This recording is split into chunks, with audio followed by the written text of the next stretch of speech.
po si Jared Tomascal Avila ng ika-4 na baitang.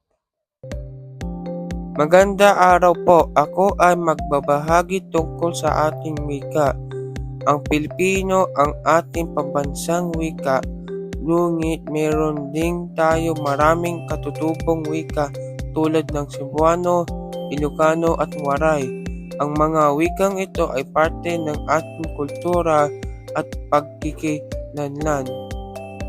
At ang Pilipino ay nabuo mula sa Tagalog pero kinuha rin nito ang mga salita mula sa iba't iba katutubo mula awikas at pati na rin sa iba bansa tulad ng Kastila at Ingles.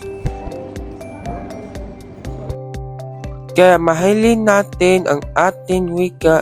Ito ay wikang pambansa.